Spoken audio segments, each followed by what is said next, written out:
नमस्ते दोस्तों। आज अपन जो कछवा वंश पढ़ रहे हैं उसके आगे की बात करते हैं। इससे पहले हमने पढ़ लिया है कि जो कछवा वंश है उसकी उत्पत्ति किस प्रकार से यानी उसका नामकरण कैसे हुआ था उसके बारे में जान लिया।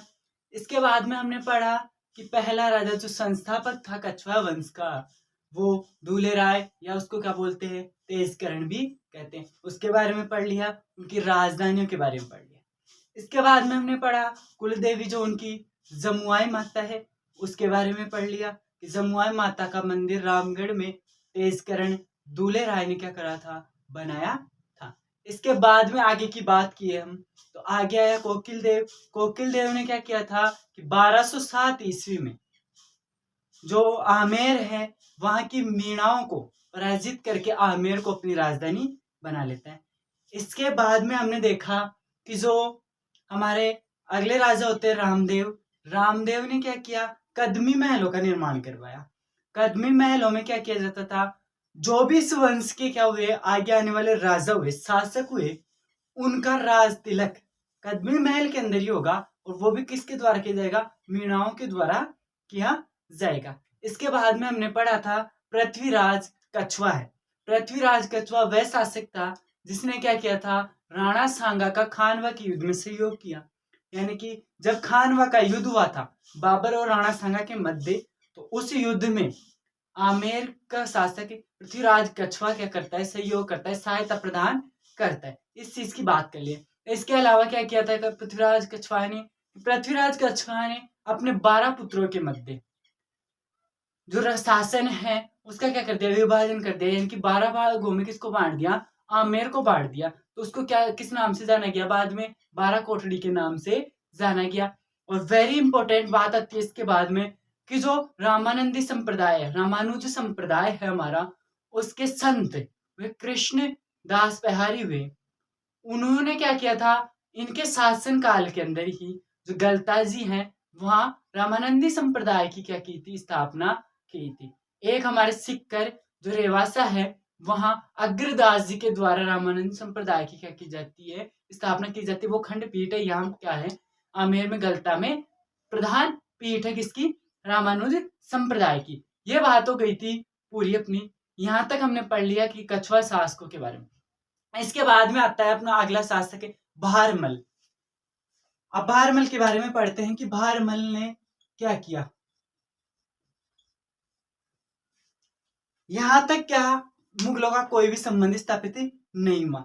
होता क्या है कि 1562 ईस्वी में 1562 ईस्वी में क्या होता है कि अकबर दिल्ली से अजमेर के लिए निकलता है। यानी कि दिल्ली से अजमेर के लिए निकलता है तो जयपुर से जाता है। तो जयपुर में जो हमारा एक स्थान है सांगानेर, सांगानेर के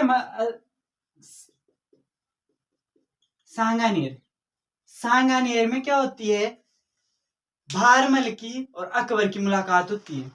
किसके जरिए, एक था मजनू खां और एक था चकतई खां। इन दोनों के माध्यम से अकबर की मुलाकात किससे होती है, भारमल से। मुलाकात करवा दी चंगताई खां और मजनू खां ने सांगानेर में 1562 में किससे, भारमल से। 2 बार मुलाकात हो गई, पहली बार दोबारा मजनू खां करवाता है। इस टाइम तो क्या है, मुलाकात करके कहाँ निकल रहे थे वो, अजमेर के लिए, जो वहां सलीम चिश्ती की दरगाह है वहां चले गए। वापस लौटते समय क्या हुआ कि जो भारमल है वापस से मुलाकात करता है और ये पहली मुलाकात थी। यानी कि राजपूत मुगल संधि मान लो, संधि कर ली किसने, भारमल ने। यानी कि राजस्थान में पहली राजपूत मुगल संधि कौन सी हुई थी, भारमल और अकबर के मध्य। वापस लौटते समय ही क्या हुआ, 1562 में ही सांबर जयपुर में एक स्थान है, वहां क्या करता है, भारमल अपनी पुत्री हरकाबाई का विवाह, भारमल अपनी पुत्री हरकाबाई का विवाह किसके साथ कर देता है, अकबर के साथ। कर दिया। तो ये इससे पहले कोई भी राजपूत राजा क्या नहीं किया था, अपनी पुत्री का विवाह राजस्थान से मुगलों के साथ नहीं किया। यह राजस्थान का पहला क्या हो गया, राजपूत मुगल विवाह। अगर ये क्वेश्चन बने कि राजस्थान के अंदर राजपूत, सबसे पहले राजपूत मुगल संधि भी बहारमल ने की, और वैवाहिक संबंध स्थापित करने वाला भी कौन था, बहारमल। यानी कि मुगलों से पहली संधि करने वाला बहारमल, और वैवाहिक संबंध स्थापित करने वाला भी कौन था, बहारमल। किसके साथ कर दिया, हरका बाई के साथ विवाह कर दिया, किसका, अकबर का। इससे आगे की बात करें, बहारमल को अकबर के द्वारा एक उपाधि दी जाती है, अमीर उल उमरा। अमीर उल उमरा की उपाधि के साथ 5000 का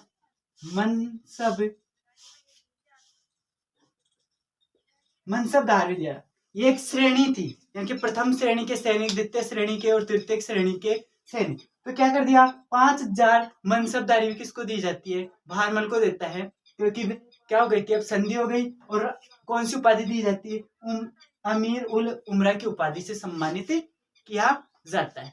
इसके बाद में बात करें आगे, तो इन्होंने क्या किया, बहारमल ने आमेर में